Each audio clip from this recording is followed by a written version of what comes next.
Insane in the membrane. What was it you used to do? When I met you, when we did Exeter, what was it you were doing?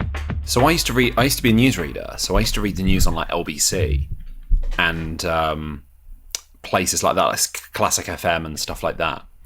And it was just, honestly, trying to juggle that with stand up late at night, because it was like breakfast radio. I still work in breakfast radio now, but as like a co-presenter at Absolute, and that's a lot more fun, and it's like a comedy radio station, and it's at least good fun, and it's something to look forward to getting up to. But just like going from reading about, having to talk about terror attacks and stuff at 4 a.m, and then rushing to places like Extra or whatever, and then rushing straight back overnight every single night of the week was just chaos. Comedy ways to do it. Awful. I think. Well, by the way, this is it. We just start chatting. By the way. Okay. This is the thing. When I met you, and you were doing that. You'd rushed. We got to Exeter, and then we had to fiddle around, and then you did your gig, and then you were just straight back out the door. Yeah, it was me, you, Eddie Bribson. We'd driven on the way there. I think I was opening, and I think I did about 18 minutes and just had to get like the last train back, or to get the megabus back overnight or something like that.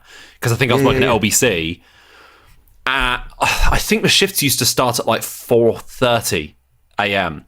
and I'd be reading the news from like 5. So what I'd usually do is I'd get a train straight into like Leicester Square, and I'd sleep on the sofas in Leicester Square, in the building.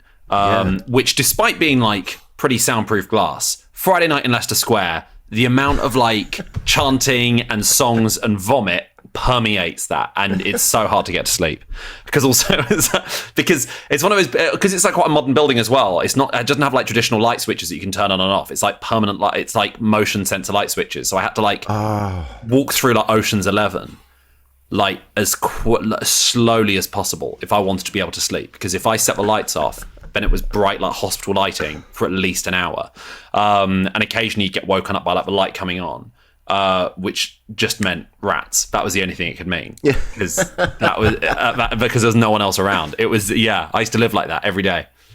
How did that? I mean, your mind must have been scrambled. Yeah, it's one of these. Like people always say this about stuff like stand-up, but when you look back at the first few years and when you started, you just gobsmacked at why on earth you ever did it, or how you managed it. And at the time, it just wasn't it was all like kind of known in my professional life to have that sort of scheduling. And so I was just kind of used to it. And honestly, I think your brain just sort of gets sort of wired to it after a while. Like they say like, certain politicians and stuff, or always manage to sleep on like 4 hours sleep or whatever. And if you have 4 hours sleep, you go, how can you do anything on that amount of sleep? But actually, if you did that for a few weeks, you sort of get into that sort of mindset. And I think lockdown, suddenly having like a decent amount of sleep and sort of staying in, made me suddenly think, I'd never be able to do that again. Never, never, never. No. And then as soon as I was forced kind of back into doing that again over the last sort of 18 months or so, it was like, oh no, I think you do just get used to it. Your body adapts to whatever situation. And so my body adapted to sleeping on very thin sofas in Leicester Square. I think. With the chants of the drunkards outside. As your lullabies. But also, I think when if you're working that hard, you don't think. You don't ever stop to think, what the hell am I doing?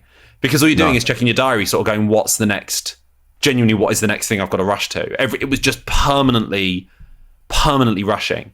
It felt like every single day was like a really low stakes version of Uncut Gems. Just like constant stress, and me at all times thinking, I'm not successful enough to be this stressed. Like I'm not successful enough to be this busy. I'm running between 20 unpaid things a day. There's no like why am I doing any of this? But if I'd stopped to think that, then I probably would have stopped altogether, I think. I know what you mean. Yes. Even now, there's still, it doesn't matter what sort of level you get onto, there's still things that you still have to, you still have to put yourself out for in order to achieve something later on. Like there's some gigs I've just picked up, I've not done before, and I have to work clean. And when I said, yeah, that's fine. And then I went through all my material. I'm like, oh no, I don't have anything. Yeah. Because even if a routine's not specifically about sex or something like that, you sort of go, I technically don't have to swear, but this well-placed fuck genuinely changes the punchline between whether or not I get zero laughter or an applause break, and I need that. And it's that sort of stuff it's so difficult because it's changing something that you've done every single night or something that you do every single weekend for years and years and years, and you've got to it's suddenly not second nature having to just change a punchline. And also, like if it's a chain of gigs that you say never done before, then the first night you'll find out whether or not that change works is in front of them, like at what is essentially an audition. It's horrible. It's one of those. I've just collected all the ideas that I had. I was like, no, that's not strong enough. That's quite weak. That's quite everybody's sort of talked about that. And now I'm like, no, I need all of that, please. And and I'm just going to just sell it like it's the best thing they've ever heard. And we'll just see. But it's certainly scrambled my noggin for a bit. I'm rushing again, like you. I'm just rushing around again. And, do you I hope it pays off.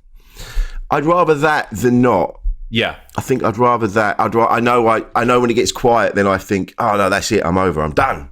My career's finished. Oh man, me and my girlfriend are trying to force ourselves, like next time like January rolls around, to sort of try and remind ourselves January's always rubbish. There's always no work. There's nothing, and we're always going to be fine. And we always complain in the autumn that we never get an evening in or anything like that. I need to try and remind myself of that, and I never can. I fall into this pit of despair every January and February, and I just go, well, that career was fun while it lasted, I guess, but nothing there. That was it. It's ridiculous. I've had that every single year for like 6 years now. It's ridiculous. Yeah. We all, and the thing is, you think you're the only one that's thinking it, and it's not only in our industry. It's I think because we're animals fundamentally, we're supposed to be hibernating. So we're all kind of, we tend to stay in a bit more because the weather's rubbish, it's cold. We kind of gather our things around us.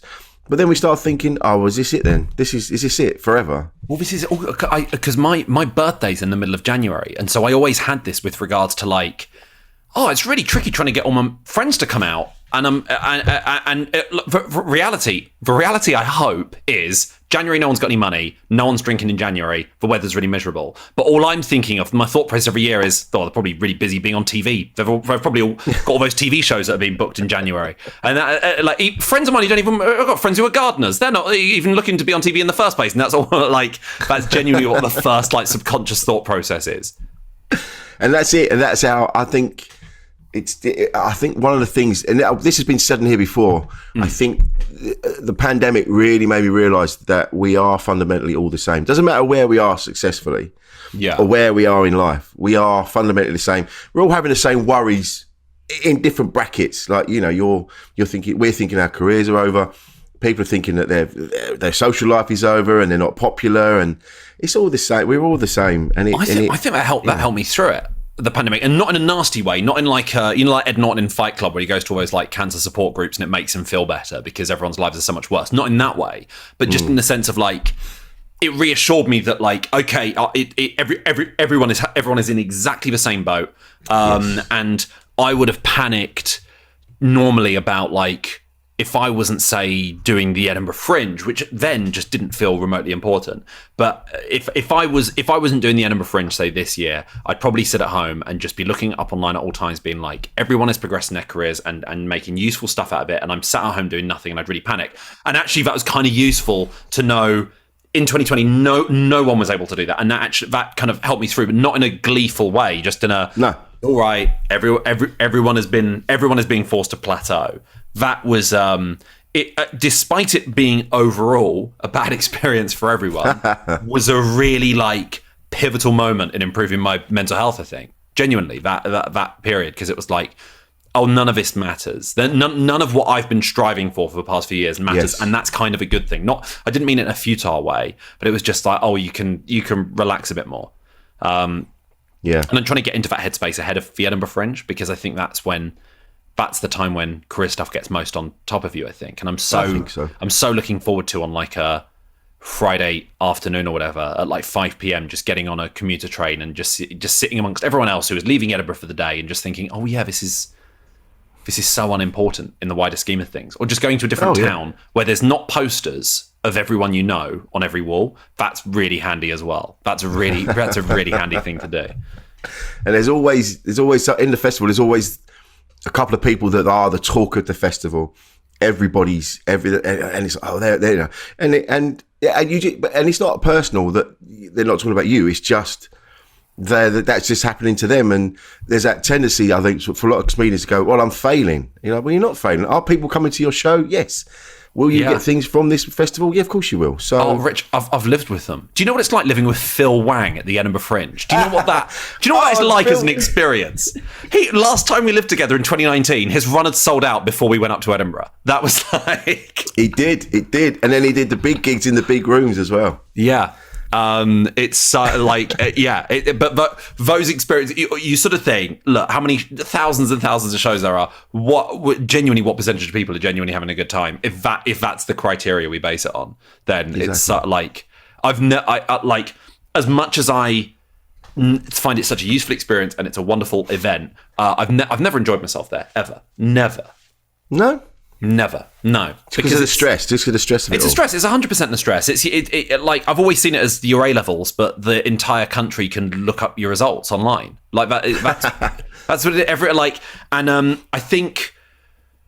I don't know. I think for the first couple of times I went up, like as a student or whatever, just watching shows or anything like that, I really sort of enjoyed that. Or just doing like the odd gig here and there was so enjoyable because there was no pressure and everything just felt bigger than you, and you sort of go, wow, this is something to really sort of strive for. And then I think the pressure around debutantes and stuff like that is so ridiculously sort of toxic. And I fully felt the pressure when I did my debut in it would have been 2016, of just being of just knowing I had 3 reviewers in on the very, very first day of my run. Wow. And it was like, fortunately I managed to fill it with friends. The review's really nice, and that had then helped me have a good run. But that is amongst the most pressure I'd ever felt doing comedy under any circumstances for what is ultimately meant to be a fun thing. And it made me really resent and have a real chip on my shoulder about people who went up in the 90s when it was 10 shows or whatever, or one of the agents at Avalon was saying, I think he was talking about Chris Addison. He was like, well, when Chris Addison came up, he had a vague idea for a show, and then about a week into the Fringe, decided he wanted to sort of do the show from behind a lectern. So we got a lectern, and he sort of sourced that, and that just sort of retransformed the show. And by the end of the month, the show was just a completely different thing. He sort of wrote a lot of it sort of during the month, and I think he won the main award at the end of it. And you just sort of think, that cannot happen now. That would never. You've got to go up with this finished product. And I know that the first few days of a Fringe are meant to be preview shows, but that's now meant to be a sneaky opportunity to be get your reviewers in then. Get your reviewers in the preview shows, then you get the early reviews, and you sort of go, it's ultimately such a terrifying experience. And I'm someone who's always taken even just the slightest adjective or whatever in a review, really poured over it and analysed it, good or bad, to be what do they mean, but what do I need to change? All my opinions are based on basically other people's opinions. So if I had, if there was this situation, let's say the Edinburgh Fringe that's coming up, if it was a sold out show every day, audiences who were just incredibly nice, really, really enjoyed it, and even saying really nice things after the show, no reviews, but just all really, really nice audience members, and then halfway through the show, halfway through the run, it gets a really tepid, not even about tepid 3 stars, it's bit disappointing really. That would immediately change my entire perception of a show based on that entire one thing, and I would then be oh, I was silly for thinking that was a good show because it's in print that it's disappointing. I would 100% put that on a pedestal above anyone else's opinion, and I think it probably comes from. It depends on the scale of the review. But I guess it's my thinking and my reasoning was always if that was a broadsheet, more people will read that review than will ever see the show. And as a result, whether they like it or not, will form some sort of opinion based on that rather than my show. And that's something I have no control over. And I'd find that element really frustrating. And so that's 100% what gets in my head every year. It's purely reviews. It's nothing. It's never about audiences or anything like that at all. No. As much as they are they're really nice and they really cheer me up. That's never audiences are never the stress. It's always just the idea of a reviewer. I've built up in my head so much. But that's the thing, isn't it? It's you'll do a show the audience that were there had an incredible time. Like, they were like, "Oh, I really enjoyed that. That was exactly what I needed. I paid for a good show. I paid to have a laugh. I had what I paid for. I've left now. I'm on cloud 9. I'm going to have the brilliant rest of my day is going to be fantastic." And I love Glenn Moore. I think Glenn Moore's brilliant. What a brilliant comedian. But there'd be a reviewer in, and because they've reviewed 1,000 shows, it's their job. Yeah. And they'll go, Glenn is great, but the show needed bloody blah blah, or it needed this, or whatever they say, and that's how we're judged. And it really upsets me a bit that the show was great and the people that came to see it loved it, but because the reviewer went, it wasn't as good as the last one, or not as good as this, or whatever, that's it. You know, kind of go, it should be. They shouldn't have that much importance. No disrespect to anybody that's reviewing any review. No, because they probably don't ask to have that much power. Do you know what I mean? They would probably. I'm sure so many of them would be mortified if they found out just how people had ended up in real emotional depth because of something they'd written like a really blasé way. 100%. But yeah, there have been entire shows that I've looked back on with nothing other than embarrassment and shame, purely because of like an absolutely fine 3-star review, but I was like, well, yeah, I was silly for liking that, and I feel like I've conned the audience. It's such an unhealthy outlook. I'm hoping that, like, having been away from Edinburgh for like 2 years, it's made me sort of realize, because also I think I'd done 4 shows in a row, and so to have done one in 2016, and then you sort of go, right, that went well, so pressure's on to do an even better show. And then 2017, I don't think went as well as 2016. So then it was like, well, pressure's on to do better than that. Like, regardless of whether or not it's good or bad, it's always like the pressure's on to me. And then like 2018 was probably the best it's gone. And so it was like, well, now there's pressure to better that. And it was like, well, no, why can't I just rest on that for a while?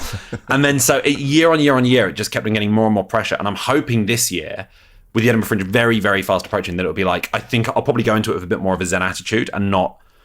And also, I guess you reach a stage where you just sort of go, I'm not as reliant on reviewers anymore, or you just think, like, really, how much would one reviewer fully change my life and career now? I think it can potentially, like, the first time a reviewer's seen you, and if out of nowhere the Times saw you and gave you 5 stars, you sort of go, oh, that's a game changer. But generally, it doesn't matter. Is what I'm going to try and tell myself every day in August. I'm hoping. But the thing is, I'm so aware of how dumb it is. I'm so aware of what a dumb viewpoint that is. But I can't shake it because it's all I've ever known. It's the nature of the beast, mate. It's the nature of what we do, especially in that environment. The thing is, you're already doing the things that you would have gotten from. You've already done the things that you got from Edinburgh last time, so you're doing the things.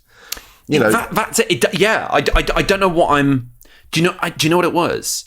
So this is I won't say who it was. So before my current agent, I had the first agent I had was brilliant, but quite live, mostly sort of like live based. And I remember a few promoters saying to me like, "Oh, your agent is brilliant. You're going to you'll do really, really well on the circuit." Just to let you know, traditionally with this agent, they haven't been able to get anyone any radio stuff, TV stuff, podcast stuff, anything. Just be aware of that. And it was like, okay, well, fine. But I still trust them. I know, that's not what it's all about for me, and, that sort of thing. And then I was in a double act, and this is at the Fringe. This is like, we went up our first year to the Fringe, like 2013, with no PR, no agent, nothing. And it's sort of like the show word of mouth wise went really well. So the second time we went with like promoters and PR and an agent and stuff like that. And, I remember this agent saying before the Fringe, "Oh, we've got quite a few. I've managed to get quite a few important TV people coming in to see you guys." And I was just thinking, "Oh my god, that's incredible! I can't wait for this." Yeah. And I remember thinking, "Well, this isn't what I heard. This is amazing, And it got to like a few weeks into the Fringe, and I was like, "So how have they come? What did they think?" And she said, yeah, bad news on that front. They all basically, I think they read that 3-star review you guys got, and they basically just they all rang up and cancelled after that. No. And what it became quite apparent was these people were never booked in to see, but like they were never coming in the first place. But I think it was like a way of sort of covering tracks and then putting the blame on us and being sort of like, look, you guys didn't get the good reviews, so what can I do? That 100% is like the moment it sort of clicked in my head of like, fuck, if 3 stars is like worse than killing someone. Your name is mud in the first, and so obviously, even though in retrospect knowing fully well That is where this all comes from for me, and I know it's all complete nonsense. I still can't shake that subconscious element. So when it came round to sort of doing debut solo show and stuff, where it's like, right, really got to try and launch your career here, the idea of like 3 or lower just scared me so much. And I still feel that sense now. If I get like, if someone messages me to say like, oh, there's a review of you out now, I'll sort of Google it and open it. And then it's only when you sort of see, if I see the star rating and it's like 4, it's like, oh my God, okay, phew. Okay, it's not like a sense of joy. It's just a sense of, right, we survived that. We survived that one. Okay, great, phew. And it's like, as a result, it's something that so gets in my head and absolutely terrifies me. And I don't know why, because obviously it clearly never has a major effect. I've never had anyone. I've had like important people come and see a show based on like a good review. I've never ever known anyone to like cancel a show or anything like that because like and go, I'm not seeing that show because I saw it had a tepid review. I've never seen it work that way. But in my head, I'm like, guess that's the way the industry works because of an offhand comment someone made in 2014 to cover their ass. But you've achieved things now. You were nominated, right? Yeah, for the and that was great. That was really nice. And surely that should go against now. That should like cancel out. It should. And do you know what? That was really nice because that show in 2018 had like all the reviews were really nice, but it wasn't getting like a massive amount of reviews. All the reviews were nice, but they were from like sort of smaller publications and stuff like that. And then the nomination came along, and I don't think many like big reviewers come to see it because by this point it was like my 3rd show. I think people thought they had a good gauge of sort of where I was at. And then so when I was nominated, what happened when I was standing at the back of the Tron, which is the room I was in, and so there's no like backstage area, you just have to stand and just watch the audience come into your room. And there I saw like the reviewers for like The Guardian, The Times, The Sunday Times, Chortle, Beyond the Joke, all come in one group and just sit together. And I think ordinarily that would have absolutely terrified me, but I think in that moment I was like, I'd literally been nominated like an hour previously. It was like nothing can shake that for me at all. Like this is going to be fine, and that filled me with so much confidence going up. And then like the first couple of reviews of them came out the next day, and there were like 4s, and it was like, oh, this is this, and I just didn't feel as phased, you know, because I was like, oh, I feel finally like beyond that. And then like I think maybe a couple of days later, one of those people came out, and it was like a 3, and I just for the first time just didn't care. And I was like, it's a bit disappointing, but it was like, oh, phew, okay, fine. But then it completely reset the following year. 2019 went up to the Fringe, absolutely terrified. Had like a student reviewer in the first day. And I knew it was like, this is being posted on like some minuscule blog that no one would ever come across. But I was still terrified knowing someone was in. And I just couldn't shake that. And again, like, I think it's so dumb, but I think doing a show the year after being nominated and not getting nominated for like the follow-up then made me at some points think, God, I wish I hadn't been nominated originally because this feels like such a step back. This feels humiliating. That like I didn't feel humiliated, but I was like, everyone must think this is humiliating for me. Yes. And it was again such a dumb thought process. No one would care. No one would care. I've known people who've been nominated and not been nominated the following year or whatever. I don't care. Like that's not my thought process at all.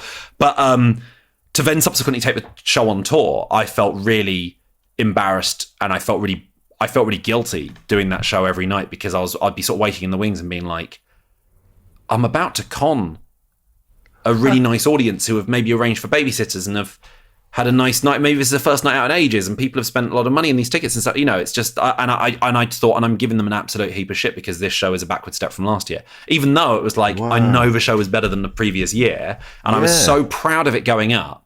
But like that, in the space of like an hour, my attitude towards it had changed to one of complete like, just shame and just like I feel really silly for having written a show in the first place. This was a bad idea. Mate. I'm hoping that I never have that thought process again. Like I'm going out to the Fringe this time with like, this is my best show without doubt by quite some distance. I'm really happy with it. I'm really proud of it. And I'm happy for anyone in the world to see it. And I will go into it with the same level of pride every day. And that's how it sort of should be. And I'm really hoping I can keep that mindset up. That's exactly how it should be. I'm hoping. We've not been for a couple of years. Well, I went up for a week last year, and it was just, we were just kind of. You went to the good one, the best Fringe ever. Best Fringe ever. It was back to how it was in the 90s, where you could just rock up, do what you got to do. Although I was reviewed and they said, this is a mishmash of old material and new. And I'm like, yeah, I've been trapped in my flat. What the fuck do you think I've been doing? Yeah. What do you want me to do? So that also terrifies me. When you got a reviewer, he seems to know your entire back catalogue. And the guy has some old stuff in there, and you go, I don't even fucking remember what was in my show last year. I don't like. No. If you could tell me what jokes I did last year, that would be really handy because I can't remember. So you were like that? Are you like that anyway? Before you got into comedy, are you quite sort of? Do you overthink things anyway? Oh my god, yeah. Yeah, 100%. And I'm trying to think in what sort of capacity, but like, I don't know. I think like I something I was really nervous about, for instance, when I was about 11 years old, was we had a school trip to a place in Wales in like the Brecon Beacons for like a weekend in year 7. Yeah. And there was like some school talent show on the final night, and I did a really mean impression of what I basically did impressions that night, and I did a really mean impression of one of the teachers who wasn't there, and it went down really well with the kids, but I just didn't in the moment. I was like, this feels amazing, and I didn't stop to think there are teachers watching this who are gonna probably tell me off. And I remember that there was like that one of the teachers just stood out. So one of my school friends told me as we were sort of going to bed, I was absolutely dying for a piss. And he said, one of the teachers is just waiting outside the bathrooms, like, for you, so they can have a word with you. What? And so I just held in fucking gallons of piss all night because I was so terrified, because I was like, I can't talk to them. And then the next morning, sure enough, she called me over and she was like, what was that about? And I was like, no, that wasn't an impression of that teacher. No, I was doing an impression of him. I just mentioned some random celebrity. And she was like, oh, right, okay, fine. And I felt okay about it and relaxed. But on like the school coach home, they just showed us some random tape of the same school trip that some other school kids had been on in previous years. And they showed like some kids in the year above us or whatever. They showed their school talent show. And I was thinking, oh, fuck, did they film last night? Because if so, that's going to be shown to that teacher at some point. And I would go through for about what would have been about 5 or 6 years of school, once every 3 weeks, would just sit in silence for like 2 hours in my room just thinking, my life's going to be over the second that thing comes out. I'm going to get expelled. And I was so scared. And it was because I had no control over that. I mean, I had control over that, but and looking back, it was like, oh, I just gave a teacher a dumb voice and just did an impression of stuff they said. It wasn't even that bad. But as a kid, you think, oh, that's the dumbest thing I've ever done in my life. And so I was really, really nervous all the time about it. And I think it was because as well, occasionally in lessons with that teacher, some of my school friends would occasionally like loudly make reference to it in really cryptic ways around the teacher, and it was like he's eventually gonna snap and just go, so what's this about? It was just not being in control of that thing, but it's gonna absolutely ruin your life. I wonder if that has had an effect on the current mindset of stuff like reviews, because you go, I've done my bit, say I've performed my show to the best of my abilities, I've performed it in front of an audience who enjoyed it, and I'm really proud of the construction of it. But now I've got to wait to hear whether or not a reviewer understood it perfectly, didn't like mishear certain sentences or whatever, and go, yeah, that just didn't sound like a joke or whatever. Like that then terrifies me to go, right, I'm now putting this in the hands of someone who I have no control over. That's what always sort of scares me.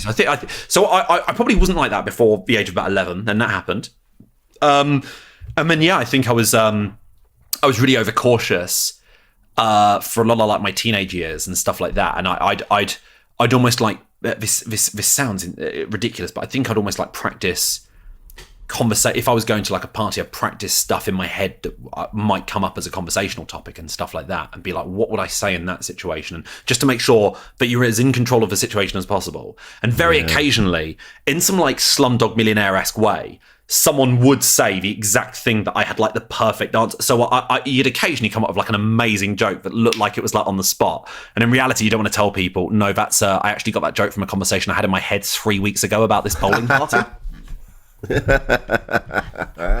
Really like tragic me, stuff. I do. I really do overthink stuff. I take it to, and it isn't just like, oh, well, I've done that now. I'm all right, I'm sure it'll be fine, but it might be a bit shit for a bit. But I'm always like, that's it now, it's done. I always catastrophize. It's always, that's it. Everyone's going to hate me. This is the end. I'm done. And you're like, no, you just did it. I mean, yeah, it's so ridiculous. And I really like whenever someone who I know, like, or respect or anything like that has messaged me and been like, sorry, I said something to you last week and it's really been bothering me that maybe you thought I meant this. And I've in those occasions, I always ring the person back and I'm like, thank you so much. That is not what I thought at all. You're all good. But thank you for making me realize it's not just me who thinks in this way. I didn't even know what conversation you're talking about. Of course, that was, that makes me feel really nice and sort of relaxed about those sort of situations, knowing that, like, of course no one cares, It's like when you think back, like we all do it when you go, oh, I remember that thing that I did in 1999 or whatever. And this stuff I did like way back when I was a kid. I remember being at school. This popped into my head yesterday. So we had an open evening in the school, and parents that were looking to bring their kids to the secondary school. They were coming around. They were showing you all the good bits of the school. We had a few of our students in, like, to do some work whilst the parents came around and had a look and see what if they wanted to bring their children to that school. And I had my school uniform, but I had these brand new shoes that I really wanted to wear. Now we had to wear black shoes, but I really liked these new shoes, and they were brown. And I had those on, and I remember just sitting in the classroom, and the teacher came through and he went, "Wilson, what have you done? You've got brown shoes on."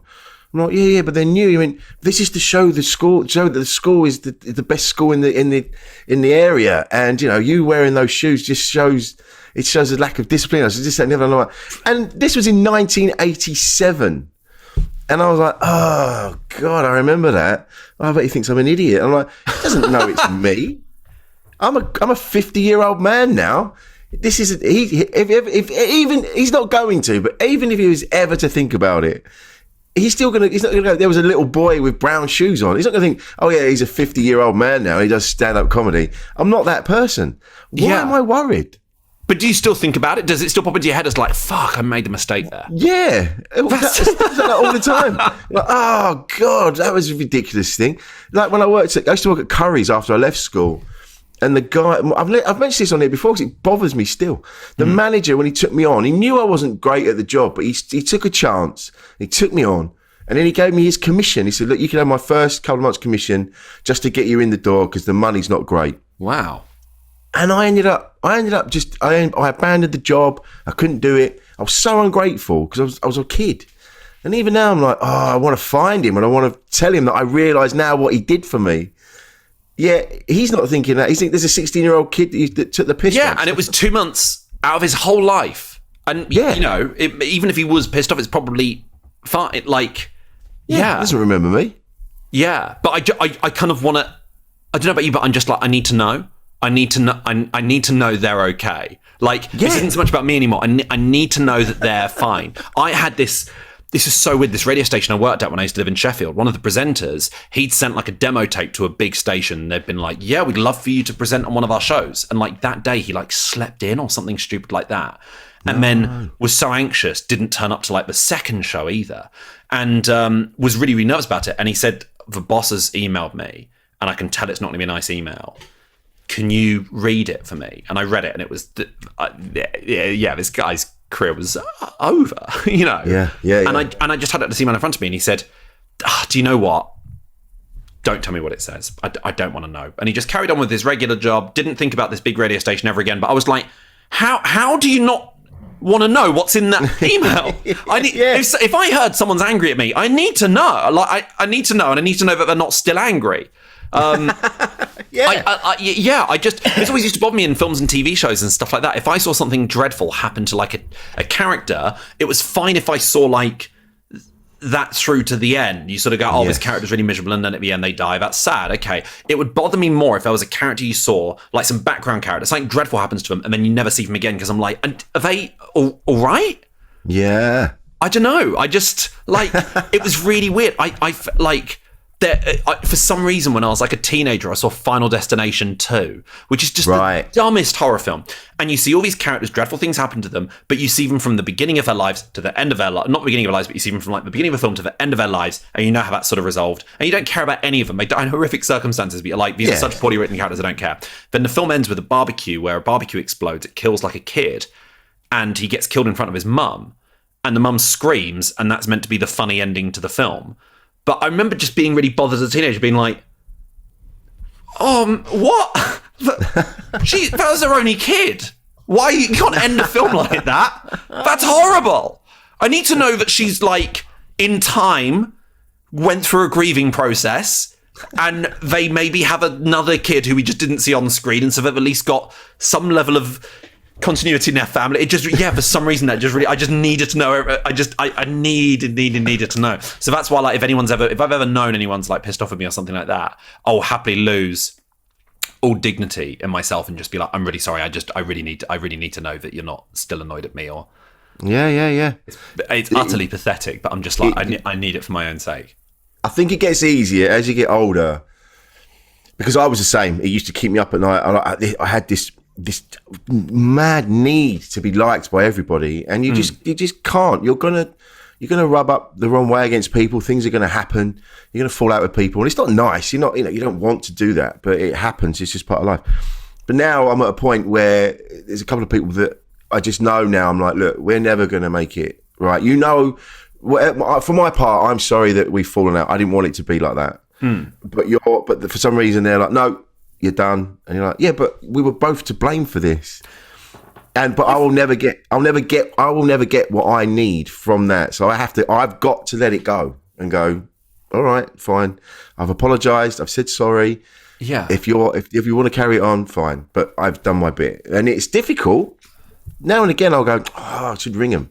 But there's no point. I've never had the guts to be the person who like decides that. I've never been the person who's been like, right, we're through. I'm never talking to you again. I've never. Because if I said to someone, do you know what? I never want to see you again. I never want to talk to you again. If they even turned around to me and said, well, I never want to see you again, I'd be like, no shit, sorry. I didn't mean because I'm like, well, they're in charge now. They're in charge of the conversation. I just can't do it. I cannot do it. I've never been able to like do the whole silent treatment thing with someone I'm annoyed at. I just can't, because or occasionally I'll like not blank someone, but if I was like annoyed at a housemate, I'd just be a bit off with them, just a bit quiet with them, and they'd be like, "You're all right," and I'd be like, "Yeah," and then they'd be like, "Fuck you, man," and I'd be like, "No shit, no, sorry, take me back as a friend, please." It's pathetic. I genuinely don't see a situation in which I'm going to get better at that. Ever. Yeah, I know what you mean.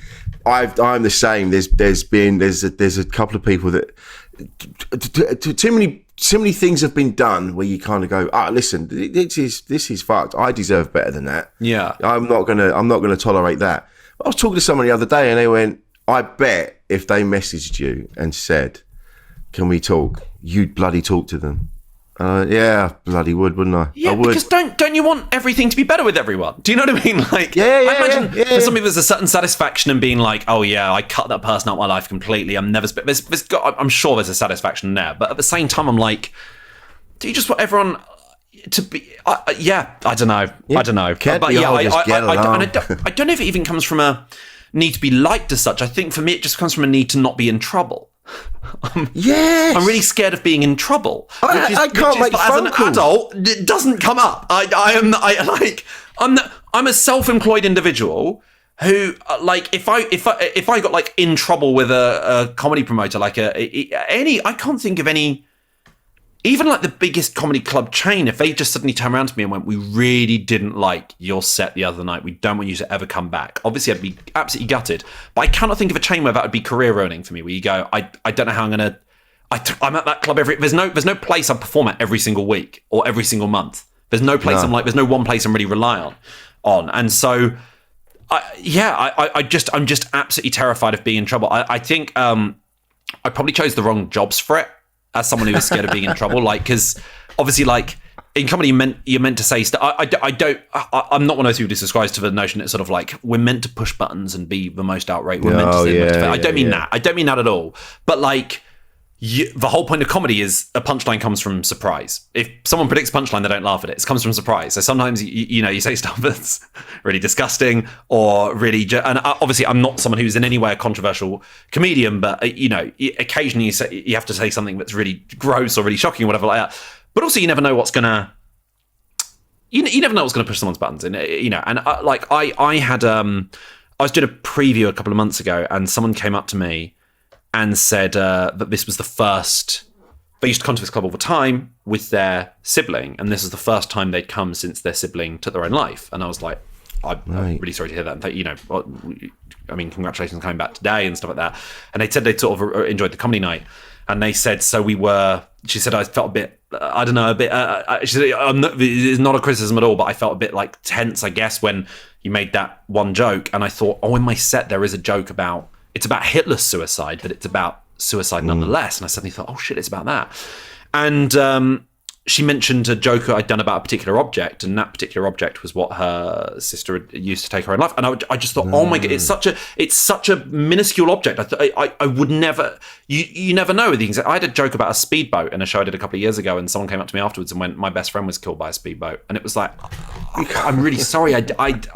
It's just it was just a noun. Nothing you can do about that. Yeah, exactly. And that's not what this audience member was saying at all. She wasn't being like, you shouldn't do that joke. She was like, what she was saying was, it's really weird, the thought process I had of, oh my God, that I can't believe that's been brought up. It was comedy night and stuff like that. But we had a really nice talk and stuff like that. And she'd sort of really enjoyed herself at the night. But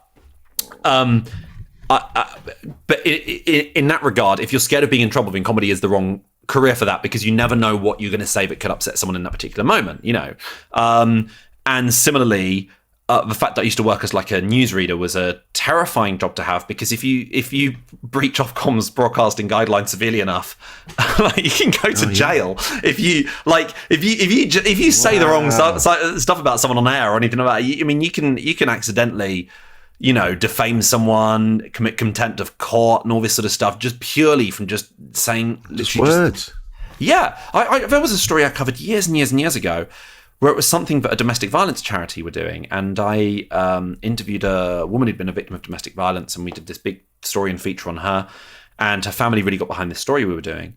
And I gave it to the Breakfast newsreader. This was a radio station I worked at like 10 years ago. Gave it to the Breakfast newsreader. She changed some of the language herself just to make it fit her vocal style. But in doing so, said that this woman had been abused by her partner. And I got a phone call the next day from the family saying, why did you say on the news, her partner's really upset that you said he domestically abused her? The story was about her brother domestically abusing her. And what happened is the Breakfast Newsreader just made that obvious assumption of domestic violence, where it's going to be about the husband.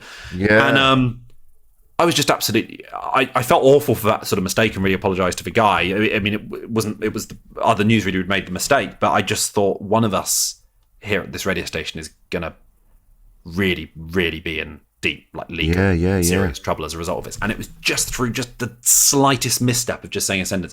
I spoke to the family, went around to visit them and stuff like that, and we sort of papered it over, and I was really scared, but they were really understanding about it and reasonable about it. But yeah, it's in every occupation I've ever had, there's always been some level of stakes where you sort of go, if I say the wrong thing or upset someone, then this is all fully over. In a way that I've always envied any friend of mine who works in an office where they don't need to say a single word. I'm like, that sounds brilliant. That sounds so good. It's so interesting. Any friends of mine who are like actuaries or anything like that, I'm like, yeah, I'd love that. If I could do maths, man, I'd love that. Never. It's so interesting you bring that up. I said this a little while ago. I said, I'm petrified of being in trouble. This is why I can't make phone calls. This is why I can't get back to people, because I'm like, I should have done that. They're going to be angry. They're going to be annoyed. I'm like, again, I'm a 50-year-old man. Yeah. And in any other situation, I'm cool. I'm like, yeah, whatever, fine. But when it comes to being in trouble, it's like if I have to ring a promoter and go, mate, listen, I'm really sorry, I can't do that gig. Oh my God. Horrified. I can't do it. I will bend over backwards to the point I'm like, I will pay you the gig fee, and I will sort you an act now, and I'll make sure I'll get Michael McIntyre to replace. I'll get a much better actor to replace me. I will bend over backwards for something, and then every day I get emails from promoters being like, hey, we've had a dropout with half an hour to spare. Can anyone make it to Northampton? And I sort of go, oh, this shit happens all the time. And people are obviously just bringing up promoters being like, oh, I'm not coming tonight. And then that's it. And then getting themselves rebooked. And I think the more you apologise, the more people not take advantage. I think they subconsciously take advantage of that. Because the more you're like really like clasping your hands and being like, oh my God, I'm so sorry. I think part of them, something switches people's brains if they go, this person must have fucked up. Why are they looking so worried? They must have done something really bad. Whereas if you literally rang a promoter and said, I'm not coming tonight, fuck you, they'd be like, okay, great, can you do next week? Can you do, So I was trying to force myself to like, if I had to drop out of a gig, just be a bit more non-committal about it and be sort of like, really sorry about that, not going to be able to make it work. Here's a list of people who I think will probably be available and good, and I'd love to do it next month if you'll have me.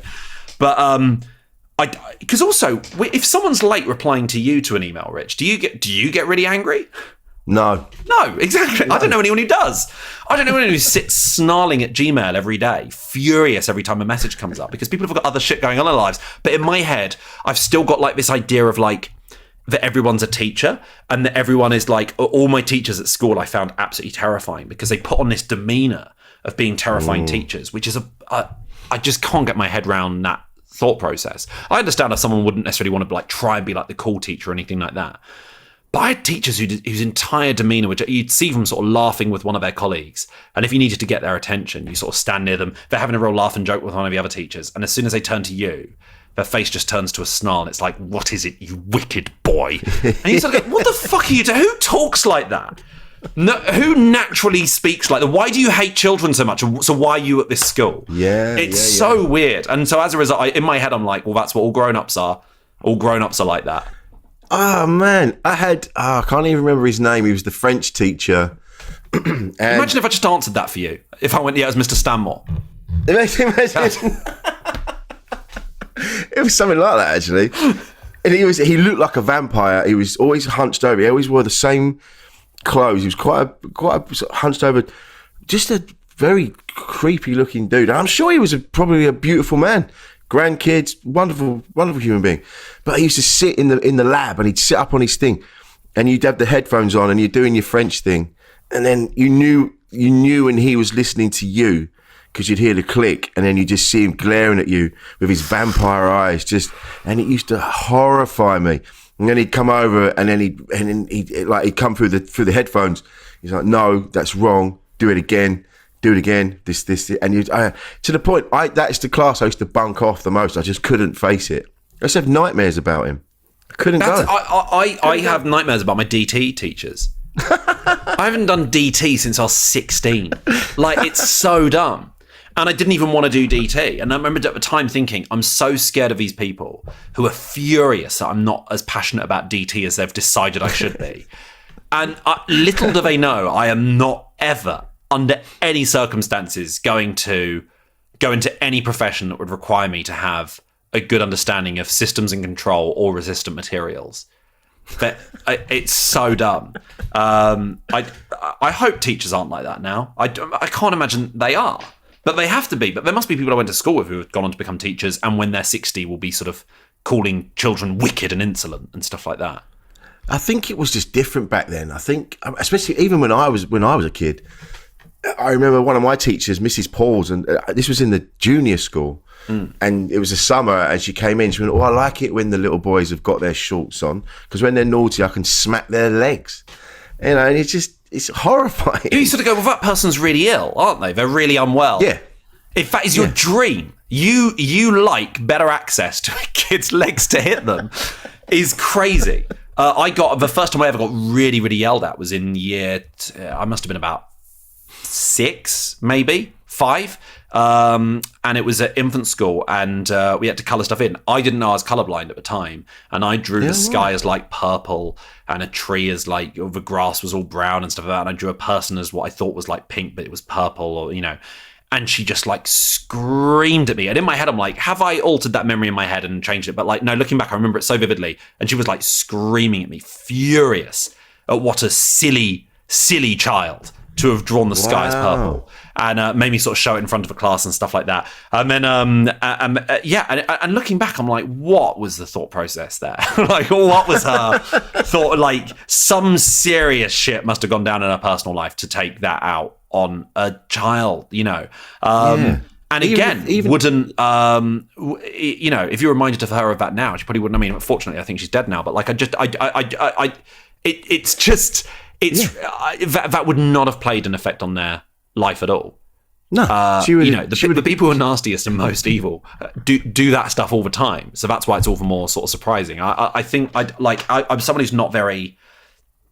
I don't think I've ever taken out anger on anyone, and I think I like to think I haven't, but I think I'm so slow to anger that if we see it on like a 1 to 10 scale, that it would take me months and months and months to get to like 10. But as a result, it then takes me months and months and months to cool down. And when and it will be on the back of my mind all the time. But I was like, oh, I'm still pissed off about that person who cut me off in traffic. That was the moment that sent me to a 10, and I'm going to be a 10 every time I get in the car for the next month, you know. And I remember dating a girl from Spain about 9 years ago or so.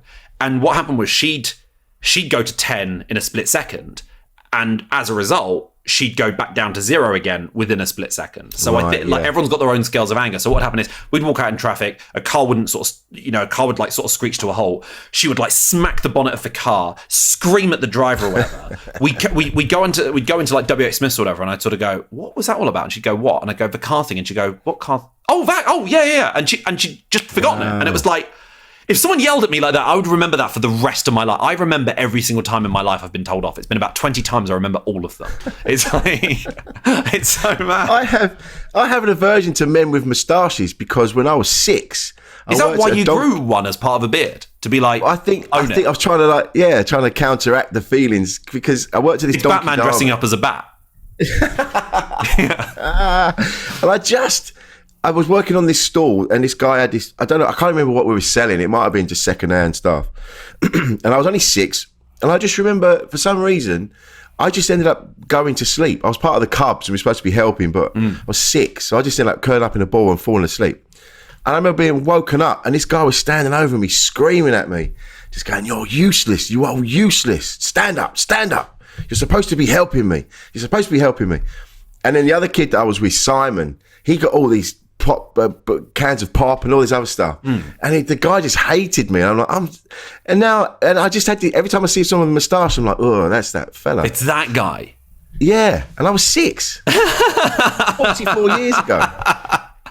He's probably dead. Ridiculous. So, like, when Michael Owen grew a big handlebar moustache for Movember, were you like, oh fuck, he's back? Kick the television in. Anytime anyone has a moustache. Poirot, you're terrified of Poirot. There's just that initial kind of, oh, that dickhead from when I was 6. Yeah. But I do, yes. I'm really chilled out. But what happens is things build up, and then out of the blue, I'll be like, oh, for fuck's sake. And then I'll start having a go at somebody, and then they'll be like, oh, where's this coming from? I'm like, ah, and then I have to walk away. And then you have to be like, oh, because 20% of it was that shopkeeper from 2 weeks ago. Yeah. 5% of it was the person who nearly drove into your car last week. Yeah. Yeah. And the fact that, you know what? You're right. I didn't do the thing that you asked me to do. And I'm sorry. It all built up. Instead of me saying like, yeah, you're right. Sorry, I should have done that thing. Like, why are you always getting at me? And just, yeah. Doesn't that very often, but when he does, it's not very nice. And it's explosive. Yeah. Yeah, I'm working on it though. I just don't have the guts to confront anyone. I would rather bend over backwards and apologize. Like if there's anyone, like I've lived with people before who are really quick to temper, and they're you know, if they get really, really angry, and even if I know they're fully in the wrong about something, I would rather buy them a crate of beers and apologize to them, even if they are fully in the wrong, just to be like, I know I won't be angry for the rest of the day. I'll be angry for the next hour, but I'll be fine in an hour's time. They're going to be angry for weeks. So it's best to just pretend to apologize, even though I know in my head that they're in the wrong, and just go, because that way everyone's happier. My therapist told me that's a very bad idea. But I've been doing it for years, and I think it works. It works. I'm not on bad terms with anyone. Because then what will happen is you'll go, yeah, but you're just saying that. I know I'm wrong. And that, yeah, that's annoying because you go, well, what do you want then?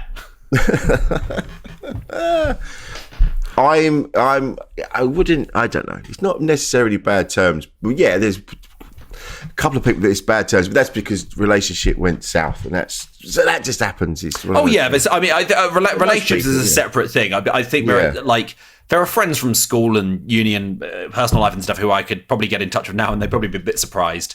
But I'm sure we'd have a conversation. But yeah, there's certain people, there's people. If we dated for like 6 months 10 years ago, if I rang them up out the blue, they'd be like, "What? what disease are you ringing up to tell me that you have? Like, what could you possibly be calling me for?" I'm not sure I see that as bad terms. I just see that as just we're on no terms. Yeah. But even then, I always worried that I've only ever been out with someone who I truly thought was genuinely a nasty individual, like really genuinely unpleasant person. And I was really, really scared of them. Really scared of them. And when we broke up, I really wanted to have the guts to just sort of be like, I hate you, and these are all the things you do wrong, and I think you're a terrible person. But in my head, I was even though they worked in like insurance or something like that, and at the time I was probably like semi-professional comedian. In my head, I was like, I'm so certain comedy is going to go wrong for me somewhere. I will end up just like temping again, just doing any temp job I can. One day I will end up working for her, and I will have to end up in job interview room, and she will be interviewing me, and I will have to apologize for anything bad I said. So instead we just broke up, and I was just like, I guess it just didn't work out between us. But in reality, I was like, you were the worst person I've ever met. But I was too terrified to tell her that because I thought there'll be some situation in which I'm working for her in the future, 100%.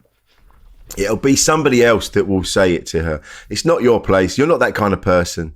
So it will be someone else. If that's what they're like, down the line, there will be someone that will go, do you know what? Yeah. And that's what you have to go. Because the other thing as well is that confrontation upsets you. It upsets me. It happens, but very rarely. But when it does, it just ruins my day. So I don't like it. I don't want to do that. Some people can cope with it, like we already said. But having known someone very similar, I'm not in a position to say, like, do you know what? The way you treat everybody, blah, blah, blah, blah. I'm like, do you know what? You're going to do it again. So this is, some people you can say it to. Some people you're just better off just walking off and going. I think I'm terrified of the counterpoint. I've never had arguments because I always sort of think, well, if I've got a problem with someone, then the way I see it is the conversation will go. The way I want the conversation to go is I say, look, here is my problem. I didn't like some such a thing you did or said. And the aim is that they will go, I'm really sorry about that, and then you carry on with your lives. But obviously that's not how arguments work. So what happens is I'll say something, I'll put forward what I think is a really cogent point, and they'll go, yeah, but it's only like that time you did such a thing. And I go, oh, fuck, yeah, okay. I wasn't expecting a counterpoint. So now I've got to... I spent ages constructing this first line of argument, and now I've got to come up with a second line on the fly. Yeah. So I've never won an argument ever, because I've only ever had about 3, and I've lost them all. Because what's happened is I've said I've got a problem with the way you did such a thing, and they've said, well, maybe you shouldn't do such a thing, and I've gone, yeah, sorry, forget I said it. Please, can we just forget this conversation took place? I hate the atmosphere I've created. I preferred it a few seconds ago, and we were both happy, ignorant and happy, and I want it to be like that again. And I, for one, I want you to stay as you are, Glenn, because I think you're great, and that's very really kind of you to enjoyed say, talking Rich. to you today. My girlfriend has sort of said to me, like, please, we'll do it in the calmest way, but if you've ever got any issue with me, please just sit me down. I'll know that it's a big conversation, and we'll just talk about it in the most gentlest terms possible, because she knows that I am absolutely incapable of confrontation and stuff like that. So she's very understanding about it. And so we'll talk about it in like the most gentle terms, which sounds absolutely pathetic on my part, but it's like, it's either that or I won't say anything at all. So it's the only way I can do it. I think that's it. It's like with my partner. Again, we had a conversation the other day, and then I just said, look, I just feel like you've got a lot on. I've got a lot on, and I don't want to burden you with what I'm worrying about. And she's like, but then we'll never sort anything out. So she said, just tell me. So I sent her a big list on WhatsApp of what I was worrying about. She went, and now you feel better. I went, I do actually. So and now you've got to go through the whole list. That's terrifying. That's so scary. I think I'm just going to put it under the whole thing of baggage. Yeah. That's it. Yeah. But Glenn, this has been lovely. Thank you so much for talking. Thank you so much for having me. Where you're on in Edinburgh? Where are you in Edinburgh? I'm on in Pleasance Courtyard at the Cabaret Bar at 4 p.m. Well, 4:05 every day, every single day of the Fringe, and then nationwide tour starts in September, like a week after the Fringe. So all the tickets for all of those collectively are on glenmorecomedy.com. But I'm looking forward to the Fringe. It'd be nice to see you up there, man. Oh, and you, mate. I'm going to come and see you because all my stuff's later on in the evening. So I'll come and see you. I love your work. Cabaret Room's a great room as well. Fantastic. Oh, room. yeah. I did my last show there in 2019, and honestly, it just felt great. It felt like it feels nice to be in I'd never been in like a purpose-built venue before. You know, you do get so used in Edinburgh to before, you know, even like the biggest rooms you see people performing, you peel back a black curtain and you go, there's a basketball. Oh, we're in a basketball court. Oh, okay, right. And so it feels so nice to have a year where you go, oh my God, this would function as a venue the rest of the year. And then because I'm like, the next year will be on to the aim is basketball court. That's the aim. I want to. I look forward to helping you put the black cloth up to cover it all up. Thank you very much. And where can we find you on the socials, Glenn? I'm the News at Glenn at Twitter. And Glenn Roger Moore on Instagram. Excellent. Thank you so much, Glenn. It's been a pleasure. Thank you.